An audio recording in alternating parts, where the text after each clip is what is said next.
విడాకులు ఇచ్చే ఉద్దేశం ఏదైనా ఉందా అండి? నీకు ఏది అనిపిస్తే అది చెయ్యి, మనసులో నువ్వు ఏది అనిపిస్తే అది చెయ్యి. కాదు, నువ్వు అడగలే క్వశ్చన్ అట్లా. అప్పుడు తెలుస్తుంది, ఇప్పుడు తెలియదు వాళ్ళకి. నిజంగా ఈ ఫీల్డ్లోకి వచ్చాక ఏ అమ్మాయి ప్రపోజ్ చేయలేదా? మమ్మల్ని ఎప్పుడు ఢిల్లీ వస్తున్నా వద్దు వద్దు అంటావు ఎందుకంటే నిన్నెందుకు తిడుతుంటే నాకు ఇంట్లో నుంచి వెళ్ళిపోవాలన్నంత బాగా ఏడుపు వచ్చేసింది. హలో పీటీ ఫ్యామిలీ, ఎలా ఉన్నారు? ఈరోజు ఒక స్పెషల్ వీడియో అనమాట మన లైఫ్ స్టైల్ ఛానల్లో. ప్రసాద్ అన్న, సిరి వదిన పెళ్ళి కంప్లీట్ చేసుకొని 15 సంవత్సరాలు అయ్యిందనమాట. 16వ సంవత్సరంలోకి అడుగు పెడుతున్నారు. 15 సంవత్సరాలు ఈ సంసార సాగరాన్ని ఈదినందుకు కంగ్రాచులేషన్స్ అన్న. 15 ఏళ్ళు ఈ సంసార సాగరాన్ని ఈదించినందుకు కంగ్రాచులేషన్స్. పెళ్ళయ్యి ఒక 15 ఏళ్ళు అయింది కాబట్టి వీళ్ళు చాలా ఎక్స్పీరియన్సెస్ అయితే ఉంటాయి. నాలాంటి కొత్తగా పెళ్ళైన వాళ్ళకి అండ్ పెళ్లి చేసుకోబోయే వాళ్ళకి వీళ్ళ టిప్స్ మనకి ఎంతగానో యూజ్ అయితే అలాంటి కొన్ని క్వశ్చన్స్ తీసుకున్నాను. అవి ఇప్పుడు ఈ వీడియోలో అయితే అడుగుతాను.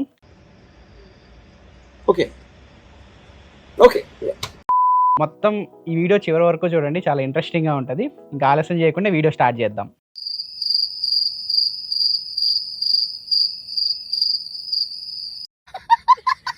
సో ఒక్కొక్క రౌండ్ అడుగుతూ ఉంటా. ఒక్కొక్క రౌండ్ అయిపోయిన తర్వాత ఇక్కడ బాక్స్ ఉంది.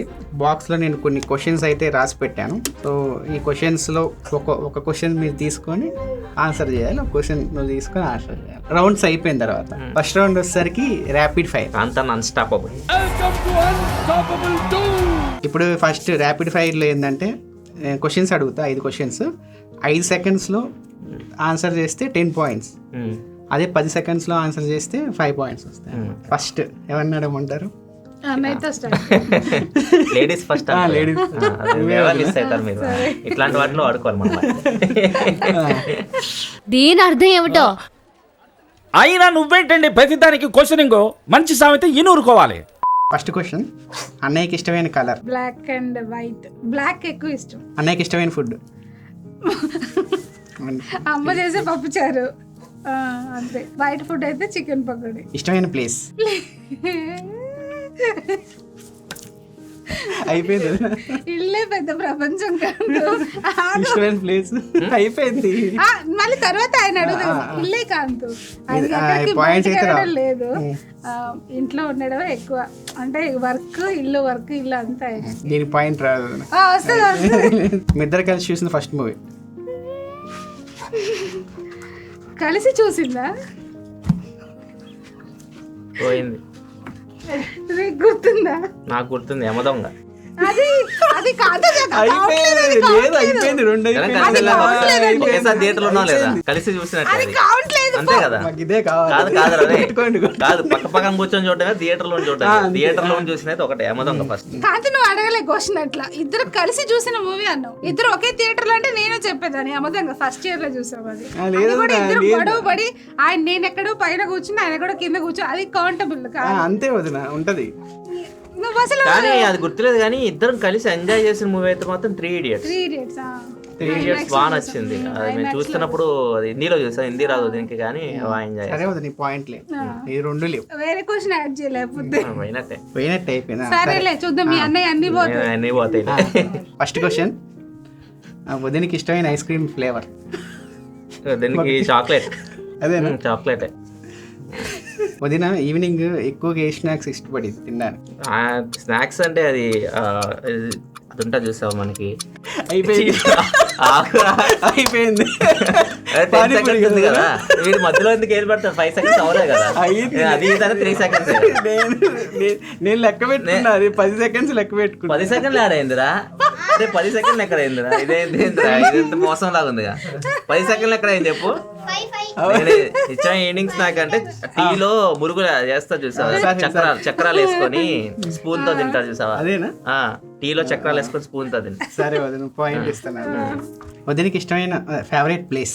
ఇష్టమైన ప్లేస్ అంటే నాకు ఐడియా లేదు. అంటే దానికి ఎక్కువ అయితే నాతో ఉండడం ఇష్టం. ప్లేస్ అనేది నాకు ఐడియా లేదు.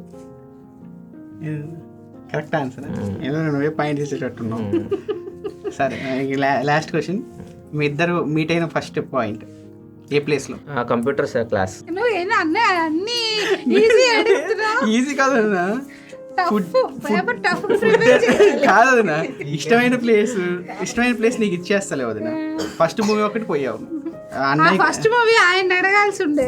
అన్నయ్యకి 40 పాయింట్స్, అన్నయ్య విన్నారు 10 పాయింట్స్. అన్నయ్య విన్ చేశారు. ఫస్ట్ రౌండ్ విన్నర్ అన్నయ్య. ఫస్ట్ రౌండ్ అయిపోయింది కాబట్టి ఇప్పుడు ఈ డబ్బాలో నేను అసలు ఒక్క రౌండ్ కూడా విన్ అవ్వేమో అనుకున్నాను. ఫస్ట్ ఒక ఇద్దరు కలిసి తీయండి ఒకటి సమాధానం. లవ్ మ్యారేజ్ అంటే ఇప్పుడు చాలా మంది యూత్ లవ్ మ్యారేజ్ చేసుకుంటారు. ఏంటంటే ఫైనాన్షియల్ నాలెడ్జ్ ఏమి ఉండదు, లవ్ మ్యారేజ్ చేసేసుకొని సఫర్ అవుతారు. వాళ్ళకి మీరు కూడా లవ్ మ్యారేజ్ చేసుకున్నారు, సో వాళ్ళకి మీరు ఇచ్చే సలహా? లవ్ మ్యారేజ్ అంటే సఫర్ అవ్వడం అవుతాం కదా, ఫైనాన్షియల్ మేము సఫర్ అయ్యాం కదా. అప్పుడు మేము మ్యారేజ్ అయినప్పుడు 2009 కదా, 2009లో మాకు ఏముంది, ఏం లేదు. కూరగాయలు కూడా తీసుకోవాలి కొన్నిసార్లు అయితే పచ్చడి వేసుకొని కూడా తిన్నాం.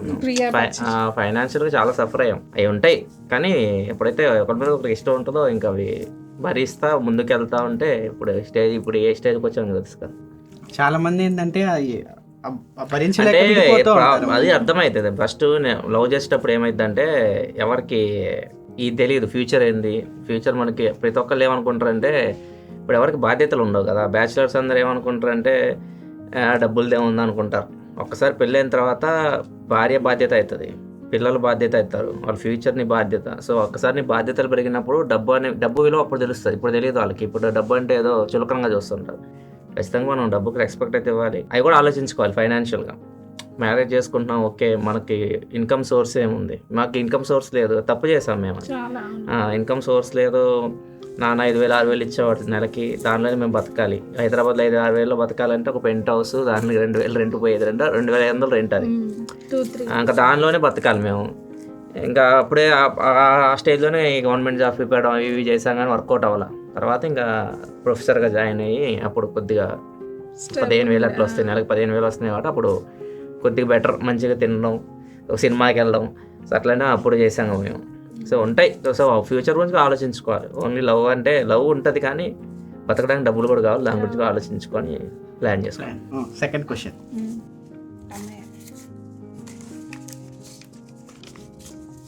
ప్రేమ తగ్గడం. చాలా మంది లవ్ చేసుకొని పెళ్లి చేసుకుంటారు. సో ఏంటంటే ఫస్ట్లో ఉన్న ప్రేమ లాస్ట్ దాకా ఉండదు, మధ్యలో డైవర్ట్ అయిపోయి వేరే వాళ్ళకి అట్రాక్ట్ అయిపోయి చాలా తప్పులు చేస్తూ ఉంటారు. సో ఫస్ట్లో ఉండే ప్రేమ లాస్ట్ వరకు ఎందుకు ఉండదు? ఇప్పుడు మీరు 16 years 15 years అయింది, ఒకే ప్రేమ ఉంది ఇప్పటికీ. నేను అబ్జర్వ్ చేసిన దాంట్లో చాలా మందికి ఉండట్లే సొసైటీలో. అంటే అది మనుషులు వాళ్ళ పరిస్థితుల ప్రభావం కూడా ఉంటుంది కదా. సో వాళ్ళ మనసులో ఏం ఆలోచిస్తున్నారో ఒక వ్యక్తిని మనం జడ్జ్ చేయలేం. మా వరకు అయితే మేము ఎప్పుడైనా బాగా అయిపోయింది, మళ్ళీ మేము ఎప్పుడైనా మా ఫస్ట్ రోజులు తలుచుకుంటాం. మా ఫస్ట్లో ఎలా ఉన్నాము, ఎప్పుడు కలిసాము, మేము పడిన గొడవలు, అవన్నీ ఆ డేస్ ఉంటాయి కదా. ఈ పెళ్ళి ముందు అవి, పెళ్ళి ఇప్పుడు 15 సంవత్సరాలు అయింది కదా, పెళ్ళికి ముందు ఆ 4 years మేము 2005లో పరిచయం అయింది. అప్పటి నుంచి మాకు చాలా మెమరీస్ ఉన్నాయి. సో అవన్నీ మేము తలుచుకుంటా ఉంటాం. మళ్ళీ ఒకసారి రీఫ్రెష్ అవుతాం, అక్కడికి వెళ్తాం. మేము అక్కడికి వెళ్ళిపోయి మళ్ళీ ఫ్రెష్గా ఉంటుంది, చాలా ఫ్రెష్ అనిపిస్తుంది. అండర్స్టాండింగ్ ఉంటే విడిపోకుండా ఉంటారు. అండర్స్టాండింగ్ ఉండే కాదు, ఎక్కువ టైం స్పెండ్ చేయడం. ఎక్కువ వీళ్ళు ఏంటంటే ఒక చేదు వచ్చిన తర్వాత ఏమైందంటే ఇప్పుడు పిల్లలు పుట్టిన తర్వాత వైఫ్ అనేది హస్బెండ్తో కంటే పిల్లలతో ఎక్కువ టైం స్పెండ్ చేస్తూ ఉంటారు. సో మనం ఏం చేయాలంటే వేరే ఆలోచన రానియకుండా వర్క్ ఉంటే వర్క్, మిగతా టైం ఏం చేయాలంటే వైఫ్ వెళ్ళి తనతో టైం స్పెండ్ చేయడం, పిల్లలతో టైం స్పెండ్ చేయడం. సో అట్లా ఎక్కువ మనం వాళ్ళతో టైం స్పెండ్ చేస్తుంటే మనకి వేరే ఆలోచనలు ఇట్లాంటివి అయితే రావు. సో అట్లనే ఉంటుంది మోస్ట్లీ నన్ను అడిగితే. సెకండ్ రౌండ్లోకి వెళ్తున్నాం. సెకండ్ రౌండ్ పేరు వచ్చేసరికి ట్రూత్ ఆర్ డేర్. అదేనా, నీకు 2 questions ఉంటాయి, అన్నయ్యకి కూడా 2 questions ఉంటాయి. నీ మనసులో ఇప్పటి నుంచో దాచుకుని 2 questions అన్నయ్యని అడగాలి. నీవు కూడా 2 questions అన్నయ్య ఉదయని అడగాలి. అంటే ఏం క్వశ్చన్స్? ఇప్పుడు ఒడే గురించి తెలుసుకోవాలని క్వశ్చన్ ఏదైతే నాకు తన గురించి అన్ని తెలుసు, ఇంకేం తెలుసుకోవాలి నేను? నా దగ్గర ఏం లేదు, తను అడుగుతా ఉంటుంది, అడగవచ్చు కదా. నా దగ్గర తను అడగడానికి ఏం లేదు. నేను ఒకటి అడుగుతా, ట్రూత్ అండ్ రౌండ్ అడిగి 2 questions అడగవచ్చు, నీకు ఆప్షన్స్ ఉన్నాయి. ఏమండి నిజం చెప్పాలి, ట్రూత్ అంటే ట్రూతే. నిజంగా ఈ ఫీల్డ్ లోకి వచ్చాక ఏ అమ్మాయి ప్రపోజ్ చేయలేదా? Women.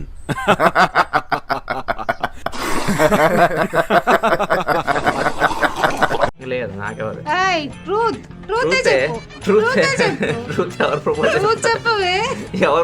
నాకెవరు అరే ఇప్పుడు పెళ్ళైన వాళ్ళకి ఎవరు ప్రపోజ్ చేస్తారు నాకు అది అర్థం కావట్లేదు. పెళ్ళైందని చాలా మంది పెళ్ళైంది తెలిసి పిల్లలు ఉండకపోవచ్చు. ట్రూత్ చెప్పు, ఏం కాదు. ట్రూత్ నేను నాకెవరు ఈ రౌండ్ వరకు వదిలేస్తా. పెళ్లికి ముందు చేశారు కానీ పెళ్లి తర్వాత వాళ్ళు పెళ్ళికి ముందు ఎవరే? మీరు ఇంకొక అయ్యయ్యో పేరు నాకు కావాలి ఇప్పుడు. నీకు తెలుసు కదా మళ్ళీ అది అవసరమా నీకు? చెప్పు, పేరు చెప్పు ఆడియన్స్ కి. చాలా మంది చేశారు మళ్ళీ ఇందాక ఒక్కళ్ళన్నప్పుడు సీక్రెట్ పెళ్లికి ముందు చేశారు అన్నా కానీ చేసింది అన్నా చాలా మంది చేశారు. పెళ్ళైన తర్వాత కూడా చేసి ఉంటారు. యూట్యూబ్ చెప్పు. నాకెవరు చేయలేదు పెళ్ళైన తర్వాత అయితే ఎవరు. ఇష్టమైన పేర్లు రాసుకొని యూట్యూబ్ thumbnail లో పెట్టుకోండి. మమ్మల్ని ఎప్పుడు ఢిల్లీ వస్తున్నా వద్దు వద్దు అంటావు ఎందుకంటే? ఎప్పుడు సరే అరే సరే రా మరి ఈసారి నీకే అర్థమైంది. ఇప్పుడు రిటర్న్ వెళ్ళేటప్పుడు ఢిల్లీ అనే వేరే కంట్రీ వెళ్ళినా పని మీద వెళ్తాను. పని మీద వెళ్ళేటప్పుడు ఫ్యామిలీ ఎందుకు? అబ్బా నిజమేనా? ఏమంటే ఆరాలు తీయకూడదు, వినూరుకోవాలి. నిజమే కదా, అంతే. వాళ్ళతో వచ్చారు కదా వీళ్ళు. డాంగిలు వస్తారు నాతో పాటు, ఈడు వస్తాడు. వీళ్ళు ఎప్పుడు ఏమన్నా తోకలాగా ఒక్కరిని ఎప్పుడు వెళ్ళలేదు కదా. ఇప్పుడు మనకు వెళ్ళినప్పుడు ఏంటంటే పని మీద వెళ్తాం కాబట్టి ఒక కెమెరామ్యాన్ ఉండాలి, వీడియోలు రికార్డ్ చేయాలి, ఫోటోలు తీయడానికి ఒకరొకరు హెల్ప్ కావాలి. నిన్నెందుకు తీసుకెళ్ళి ఇబ్బంది పెట్టడం అక్కడ? నీకేమి లేవు క్వశ్చన్స్? నా మీద ఎక్కువ ఎప్పుడు కోపం వచ్చింది. ఏదో ఒక మూమెంట్ ఉంటుంది కదా, ఆ మూమెంట్ నాకు బాగా కోపం వచ్చింది, నన్ను వదిలేసి వెళ్ళిపోవాలనిపించిన ఉంటది కదా ఒకటి. అదే ట్రూత్ సెలెక్ట్ చేసుకుంటున్నా, డేర్ ఎవరు సెలెక్ట్ చేసుకుంటా? చెప్పు. ట్రూత్ వదినా. పెళ్ళి తర్వాత పెళ్ళైనాక 1 year వరకు, 1 year కూడా కాదులే, 1 year ఉందిలే. 1 year ఏంటి, జాబ్ చేసే వరకు కోపంగానే ఉండేవారు. అప్పుడు చాలా సీరియస్గా అయ్యేవారు. అంటే పని ఏమి అప్పుడు జాబ్ లేదు కదా, ఇంట్లోనే ప్రిపేర్ అవుతూ ఉండేవారు బ్యాంక్ జాబ్స్ కోసం అని. అప్పుడు నన్ను ఎంటెక్ చేయించారు. ఎంటెక్ చేస్తూ ఉండేదాన్ని, నేను కాలేజ్కి వెళ్ళి వస్తూ ఉండేదాన్ని. ఆయన ఒక్కరే ఉండేవారు, నేను కూడా తోడు ఉండకపోయేదాన్ని. చదువుకుంటూ చాలా ప్రిపేర్ అయ్యారు. IBPS, POs, క్లర్క్స్ అన్నీ అన్నీ క్లియర్ చేశారు, సెలెక్ట్ అయ్యారు కదా. అప్పుడు తర్వాత బ్యాంక్ ఒక్కటి కూడా ఇంటర్వ్యూకి పిలవలేదు. ఆ టెన్షన్లో ఉండేవారు. నేను వచ్చి ఏదో ఒకటి అనడం అంటే ఏదో ఒకటి చిరాకు పెట్టేదాన్ని. ఇంకా కోపం వచ్చేది, బాగా కోపపడేవాడు. ఆ టైంలో తిడుతుంటే నాకు ఇంట్లో నుంచి వెళ్ళిపోవాలన్నంత బాధ ఏడుపు వచ్చేసేది. కానీ తర్వాత ఆయన కోపంగా ఉన్నప్పుడు మాత్రం నేను చాలా కూల్గా ఏం మాట్లాడకుండా ఒక మూలకి వెళ్ళి కూర్చునేదాన్ని. తర్వాత మళ్ళీ నేనే వెళ్ళి మాట్లాడేదాన్ని. పెళ్లికి ముందు అయితే ఇంకా లవ్ చేసుకున్నప్పుడు ఇంకా చాలా కోపాలు.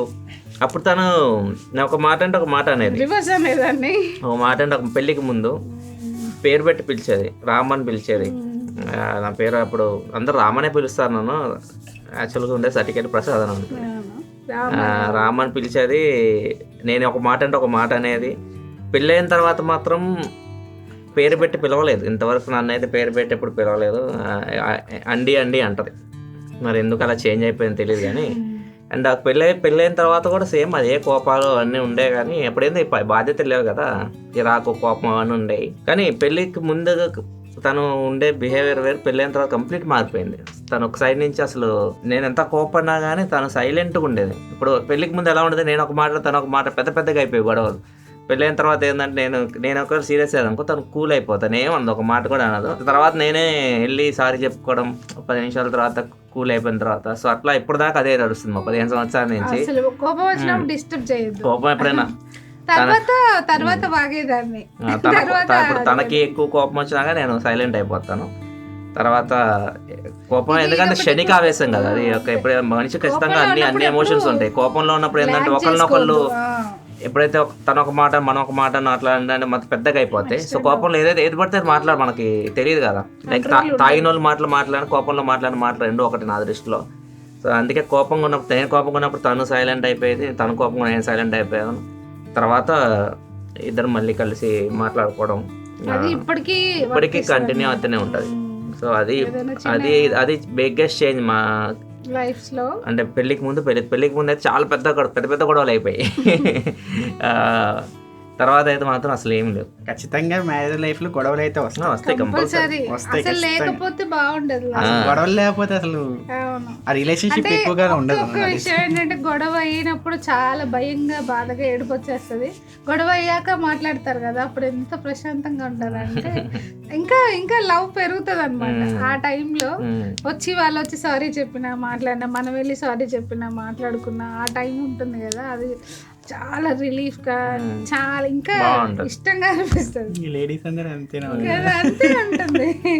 అమ్మో గొడవ అయినప్పుడు మాత్రం చాలా భయంకరంగా ఉంటుంది. వన్స్ అదంతా అయిపోయి ఇద్దరు కాంప్రమైజ్ అయిపోయినాయి అప్పుడే 1-2 years అంతే, పెళ్ళైన 1-2 years. ఎప్పుడైతే నేను వీడు పుట్టిన దగ్గర నుంచి మాక్సిమం మా గురించి మాకు ఎప్పుడు గొడవ రాలేదు. పెళ్ళైన కాడి నుంచి కూడా కదా, మా గురించి మేము ఎప్పుడు గొడవ పడలేదు. ఎవరో థర్డ్ పర్సన్ గురించి అయితే. అయిపోయింది, రౌండ్ అయిపోయింది. ఇంకా క్వశ్చన్స్ కాదా ఇవి? మీరు ఎక్కడికో వెళ్ళిపోయారు. ఆ రోజు 15 years ఎక్స్పీరియన్స్ ఇప్పుడు చెప్పిందంతా 15 years. లాస్ట్ లో వస్తే బాగుండేది. తల్లి మాట వర్సెస్ భార్య మాట అంట. మంచి క్వశ్చన్. పెళ్ళైన తర్వాత చాలా మంది తల్లి మాట వినాలా వైఫ్ మాట వినాలా అని చెప్పి మగవాళ్ళు మగజాతి మధ్యలో శాండ్విచ్ లాగా శాండ్విచ్ అయిపోతుంది. అది దాని గురించి మంచి క్వశ్చన్ అన్నయ్యకే వచ్చింది కదా. ఇది ఎలా ఉంటుందంటే చాలా మందికి పెళ్ళైన తర్వాత తల్లిని తక్కువ చేస్తారు, అంటే భార్యకి ఎక్కువ ఇంపార్టెన్స్ ఇట్లా చేస్తుంటారు. నేను తనకి ముందే చెప్పాను, తను పరిచయం అయినప్పుడే ఇప్పుడు యాక్చువల్గా ఇంతమంది అమ్మాయిలు ఉంటారు కదా ప్రపంచంలో, ఎంతమంది అమ్మాయిలుగా నాకు జెస్సీ ఏదో ఉంటుంది సినిమాలో ఉంటుంది, ఎంతమంది అమ్మాయిలు ఉన్నారు, ఎంతమంది ఉన్నారు, ఈ అమ్మాయి నాకు ఎందుకు నచ్చింది, ఎంత పొట్టిగా ఉంది, లావుగా ఉంది. సో మీకు డౌట్ రావచ్చు ఈ అమ్మాయి ఎందుకు నచ్చిందని చెప్పేసి, అంతే కదరా. కానీ తనలో నాకు మా అమ్మ కనిపిస్తుంది. మా అమ్మ కూడా ఇదే లైట్ తెల్లగా ఉంటుంది, కొద్దిగా పొట్టిగా ఉంటుంది, బుగ్గ మీద సొట్టబడుతుంది. లైక్ మా అమ్మ చిన్నప్పటి నుంచి చూసి అలవాటు అయిపోయింది. నేను ఎక్కువ మా అమ్మతో అటాచ్మెంట్ ఎక్కువ ఉంటుంది. మా నాన్నతో నేను ఎక్కువ అంటే మాట్లాడడం తక్కువ, కానీ ఇష్టమే. కానీ మా నాన్న అంటే బాగా పిచ్చి ఉంటుంది, కానీ ఎక్కువ మాట్లాడను. వీడియో కొద్దిగా మాట్లాడతారు కానీ నాన్నతోటి ఏదైనా కావాలన్నా కానీ నాన్న నేను డైరెక్ట్ అడగలేను, అమ్మని అడుగుతాను. అమ్మ వెళ్ళి నాది ఇది కావాలనుకుంటున్నాడు, సైకిల్ కావాలనుకుంటున్నాడు అన్న ఏదన్నా కానీ మా అమ్మ వెళ్ళి అడిగేది. సో మేము ఒక్కసారికి హైదరాబాద్ వచ్చేసాను, ఇంజనీరింగ్ చదవడం హైదరాబాద్ వచ్చినప్పుడు. వాళ్ళు అభ్యాసం మిస్ అవుతాం కదా, అమ్మని అయితే మిస్ అవుతాం. అప్పుడు తను చూసినప్పుడు చాలా ఏదైనా పాజిటివ్ ఫీల్ వచ్చింది. ఫస్ట్ టైం కంప్యూటర్ క్లాస్లో కలిసామని చెప్పాం కదా, తనది CBIT, నాది షాదాన్. అది లంగరోజు ఒక సైడ్, మేము అటు వెళ్తే తనది వేరే సైడ్, అసలు కంప్లీట్ డిఫరెంట్ కాలేజెస్ మావి. ఇద్దరం కంప్యూటర్ క్లాస్లో కలిసాం, ఫస్ట్ కంప్యూటర్ కోచింగ్ అయితే వచ్చాము. సో అప్పుడు తను చూసినప్పుడు బుగ్గ మీద సొట్టబడుతుంటుంది, ఏదంటే లైక్ కొంచెం పాజిటివ్ ఫీల్ ఉంటుంది కదా మనసులో, బాగా అనిపించేది. అలా బాగా కనెక్ట్ అయింది. సో అట్లానే తన వ్యక్తిత్వం కూడా, చిన్నపిల్ల మనస్తత్వం, తన వ్యక్తిత్వం అండ్ మమ్మది సేమ్ ఒకేలా ఉంటుంది. ఇప్పుడు కంపేర్ చేసుకుంటే ఇప్పుడు మా అమ్మ తన ఇద్దరు బెస్ట్ ఫ్రెండ్స్, మా అమ్మతో ఎక్కువ టైం స్పెండ్ చేస్తుంది, నాకన్నా ఎక్కువ టైం తనే మాట్లాడుతూ స్పెండ్ చేయడం ఉంటుంది. ఇద్దరిది సేమ్ మెంటాలిటీ. అండ్ ఎక్కడికైనా ఇద్దరు బయటికి వెళ్ళినా కానీ తల్లి కూతుర్లు అనుకుంటారు కానీ అత్త కోడళ్ళు అనుకోరు. సో తనకి నేను ఫస్ట్ నుంచి మా అమ్మని ఎప్పుడూ పైనే పెడతాను, మా అందరికంటే ఎప్పుడు మా అమ్మని తనతో ఎప్పుడు మాట్లాడినా కానీ, పెళ్ళికి ముందు కానీ ఎప్పుడైనా కానీ మా అమ్మ నాన్న ఎప్పుడు నేను పైనే పెడతాను అనమాట. ఇప్పటికి కూడా మేము అదే రెస్పెక్ట్ తనకి ముందే చెప్పాను అనమాట. ఫస్ట్ అమ్మా నాన్న, తర్వాత ఏదైనా. సో వాళ్ళు ఏదైనా అన్నా కానీ మేము పట్టించుకోం, ఏదన్నా కానీ వాళ్ళు ఏదైనా అన్నా కానీ ఏమైనా తిట్టినా కానీ మేము పట్టించుకో. ఎందుకంటే తల్లిదండ్రులు అన్నాక ఒక మాట అంటారు, సో అది మన మంచికే అంటారు. సో మన కోపంలో ఏమన్నా కానీ ఏం పట్టించుకో. తను కూడా ఫస్ట్లో బాధపడేది, అమ్మ ఏమన్నా అన్నా కానీ ఏదైనా అన్నా కానీ ఏదో ఒకటి అయితే కదా ఖచ్చితంగా అత్త కోడళ్ళన్నా. మా నాన్న అయితే ఎక్కువ నాకు తెలిసి ఇప్పటిదాకా చాలా కూతురులా చూసుకుంటాడు తనని. అమ్మ ఏంటంటే శనికి ఆవేశం ఉంటుంది ఆమెకి నాలాగా. సో ఏదో ఒకటి అనేస్తూ ఉంటుంది, మమ్మల్ని అంటది, ఇన్ని అంటది, నన్ను అంటది, అందరి. సో మేమంటే మాకు అలవాటుగా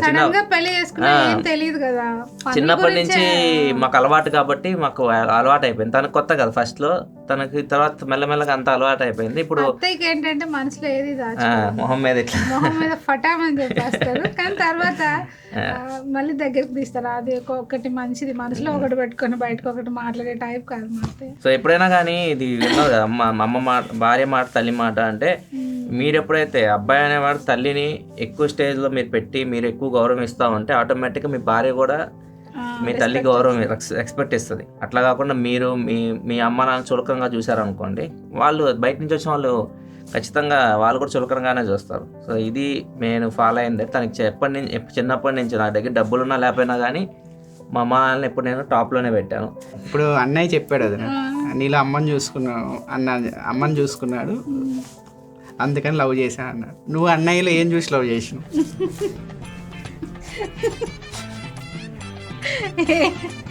ఏం చూసాను, నేను ఎంతమందిని చూసినా కూడా ప్రేమలోనే పడలేదు. కానీ ఆ పరమజ్యోతి మనిషిని చూసినాక అతనిలో ఏంటో అతని కళ్ళలో చక్రాలు, ఆ కళ్ళలో చక్రాలను చూసి ప్రేమలో పడిపోయి బేసిక్గా బాగానే ఉంటాడు, బాగుంటాడని కాదు కానీ ఆ ఇన్స్టిట్యూట్లో వచ్చినప్పుడు కొంచెం కేరింగ్గా ఉండేటాడు. మాకు ఇన్స్టిట్యూట్కి హాస్టల్కి కొంచెం లెంత్ ఉండేది, చాలా అంటే ఒక 1/2 కిలోమీటర్ దాకా నడవడం ఉండేది. నడుస్తూ మాతో తోడుగా వచ్చేవారు, కొంచెం బాగా మాట్లాడుతూ ఉండేవాడు నాతో. ఇప్పటికీ ఒక డౌట్ అది, అన్నయ్య చిన్నప్పుడు నుంచి చూస్తా ఎవరితో అదే మాట్లాడి నాకు నాతో కూడా మాట్లాడు. నాకు షాకింగ్ ఉంటది ఇంటి దగ్గర. ఇప్పుడు ఇందాక అన్నయ్య చెప్పాడు కదా, ఇప్పుడు నాకేమైనా కావాలి అంటే అమ్మని అడుగుతాను. ఇప్పుడు నాకు అన్నయ్యకి అడగాలి అంటే అంటుంటారు. అసలు రామయ్య ఇంటికి వస్తే అస్సలు నోరెత్తి ఒకరితో మాట్లాడా నేను ఇంతవరకు చూడలేదే అని అంటారు. నీతో ఎలా మాట్లాడా? అన్నయ్యతే అని చెప్పాలని నీకు చెప్తావు కదా, నువ్వేలా అన్నయ్య చెప్తావు. అసలు ఎట్లా మాట్లాడేవాడు అంటే చాలా జోయల్ గా, నేను ఎన్నో రోజులు పరిచయం అయినట్టే మాట్లాడేవాడు. కాకపోతే ఫస్ట్ ఏంటంటే చెప్పాను కదా, నేను అట్రాక్ట్ అయ్యాను. ఇప్పుడు అమ్మతో నేను అలానే ఉండేవాను కదా. నేను ఎక్కువ నా లైఫ్ లో నేను చిన్నప్పటి నుంచి ఎక్కువ టైం స్పెండ్ చేసిన ఎక్కువ మాత్రం అమ్మతోనే. మళ్ళీ నా ఫ్రెండ్స్ కూడా చాలా మంది ఉండేవారు. అందరికీ రామ్ అంటే కొంచెం క్రష్, రామ్ అంటే ఒక రకమైన ఇంట్రెస్ట్ ఉండేది. అందరూ హాస్టల్లో మాట్లాడుకునే వాళ్ళు. బట్ కాకపోతే ఆయన నాతో ఒక్కదాంతోనే మాట్లాడుతుండేవాళ్ళు అనమాట. అంటే నేను అనుకునేదాన్ని నేనంటే ఇంట్రెస్ట్ ఏమో అందుకే మాట్లాడుతున్నాడేమో అనుకునేదాన్ని. Next final round. ఈ రౌండ్ చాలా ఇంట్రెస్టింగ్ అయితే ఉంటుంది. సో ఏంటంటే బంధువుల్ని కనిపెట్టడం, పేర్లు ఐడెంటిఫై చేయడం అనమాట. ఇది ఇంట్రెస్టింగ్ ఉంటుంది, నేను కూడా చెప్తున్నా. 60 సెకండ్సే ఉంటుంది టైం. 60 సెకండ్స్లో కనిపెట్టాలి. ఒకవేళ హెల్ప్ లైన్ కావాలంటే ఫోన్ చేయొచ్చు. ఒకవేళ గెలిస్తే 20 పాయింట్స్. ఒకవేళ ఇంటి నేను కనుక ఇస్తే ఒక 10 పాయింట్స్. ఒకవేళ మీరు ఓడిపోతే -50 పాయింట్స్. -50 పాయింట్స్. ప్లాన్ చేశారు మైక్, కానీ నేను ఎలా పోతే నాకు ఎవరు తెలియదు. ఫస్ట్ తన్నే అడుగు, చెప్పేసి దాన్ని పటాపటా చెప్తుంది. వదినా ఆలోచించుకో. Time start now. అన్నయ్య వాళ్ళ అమ్మాయి యొక్క అక్క కూతురు కొడుకు పేరు. అక్క కూతురు కొడుకు పేరు నితిన్ గారు. ఎలా చెప్పారు? లక్ష్మణ్ కొడుకు నితిన్. అన్నయ్యకి నాకే తెలియదు, నేను ఫోన్ చేసి కనుక్కున్నా అమ్మని. దివ్యక్కకు ఫోన్ చేసి కనుక్కున్నా. దానికి అన్నీ తెలుస్తా, దానికి బాగా మొత్తం బంధువులు మంచి ఫాలో ఫస్ట్ క్వశ్చన్. అదే ముందు అదే చేయాలి. చెప్పు, ఏ సైడ్ మన సైడ్ లేకపోతే మీ సైడ్ వదినా? 20 పాయింట్స్ వదినా. లైన్ లో పెట్టుకోరా. వదిన వాళ్ళ అమ్మమ్మ వాళ్ళ అక్క పేరు. వదిన వాళ్ళ అమ్మమ్మ వాళ్ళ అక్క పేరు భూషమ్మ కదా, మీ అమ్మమ్మ వాళ్ళ అమ్మమ్మ వాళ్ళ అక్క భూషమ్మ వాళ్ళ అక్క పేరు. ఫోన్ చేస్తాం. హెల్ప్ లైన్ తీసుకుంటే. హలో, అరే భూషమ్మ వాళ్ళ అక్క పేరేంద్రా? భూషమ్మ వాళ్ళ అక్క పేరా?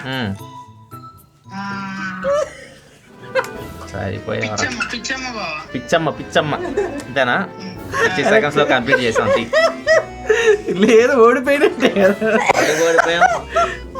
10 పాయింట్లు ఉన్నాయి. అమ్మో అట్లా అడుగుతావు పాపం. 10 పాయింట్లు. శాడితం అంటారు దీన్ని. మనకు తెలిసింది ఇంకో తెలియపోతుంది. స్కూల్లో చిన్నప్పుడు నాకు తెలిసింది ఎవరికి తెలియపోతే అబ్బా సార్ నన్ను నాకు క్వశ్చన్ అడిగితే ఎంత బాగుంటుందో అన్నట్లు ఉత్సాహం అది ఉంటుంది. ఊపట్లు ఉంది. కానీ సెకండ్ నీకు వదిన. అన్నయ్య వాళ్ళ నాన్న యొక్క అన్న వాళ్ళ కూతురు వాళ్ళ ఫస్ట్ అబ్బాయి పేరు, ఫస్ట్ పుట్టారు కదా అబ్బాయి, వాళ్ళ పేరు. ఫస్ట్ పుట్టిన అబ్బాయి, ఫస్ట్ పుట్టింది నాగరాజు గారు. అయితే కంగ్రాచులేషన్. అయిపోయిందా? నెక్స్ట్ క్వశ్చన్ అడిగేలో చెప్పేస్తున్నావు కదా. అంతా తెలుసురా బాబు, బంధువులంతా పిండేసింది అంతా ఫాలోయింగ్ మామూలుగా ఉండదని చెప్పా కదా. నీకు ఇది సింపుల్ క్వశ్చన్. వదిన వాళ్ళ పెద్దమ్మ వాళ్ళ కూతురు కొడుకు పేరు. వదిన వాళ్ళ పెద్దమ్మ వాళ్ళ కూతురి కొడుకు పేరు. ఆడాడు కొడుకు వాడి పేరు. అరే లేదు పోయినట్టే, అయిపోయింది అది. లేదు అరే ఆవు చెప్తా, ఆవు పేరు గుర్తురాట సడన్ గా.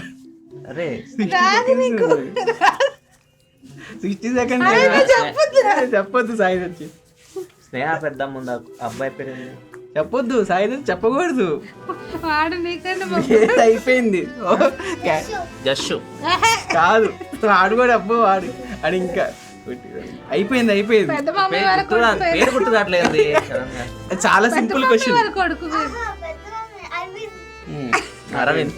లేదు అయిపోయింది, అయిపోయింది అది నా 0. అరే నాకు సడన్ గా పేర్లు గుర్తుకు రావాలా? నాకు నిజంగా పేర్లు గుర్తున్నా, అసలు నీకు ఎవరు గుర్తు?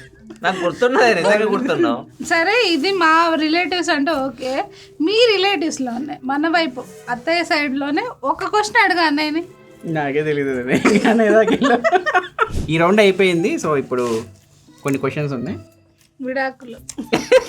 మంచి మంచి కాన్సెప్ట్. మామిడాకులు చెప్పు. అంటే వదిన క్వశ్చన్ ఏంటంటే, అమ్మమ్మ వాళ్ళు కానీ నాయనమ్మ వాళ్ళు, అమ్మ వాళ్ళు, నాన్న వాళ్ళు ఆ జనరేషన్లో విడాకులు చాలా తక్కువ చూసేవాళ్ళం మనం. ఇప్పుడు ఏంటంటే చిన్న చిన్న వాటికి విడాకులు వెళ్ళిపోతున్నారు. అన్నయ్య టెక్నిక్స్లో చాలా వాటిలో చెప్పాడు, గురక పెడుతున్నారని, స్నానం చేయట్లేదు అని చెప్పి, రీల్స్ చేస్తుంటే ఒప్పుకోవట్లేదు అని చెప్పి, ఇలా చిన్న చిన్న వాటికి చాలామంది విడాకుల దాకా వెళ్ళిపోయి విడాకులు తీసుకుంటున్నారు. సో దానిపైన ఒపీనియన్. ఇద్దరికి ఫస్ట్ వైఫ్ అండ్ హస్బెండ్స్కి ఇద్దరికి ఒకరంటే ఒకరు తెలిసి ఉండాలి, అండర్స్టాండింగ్ ఉండాలి.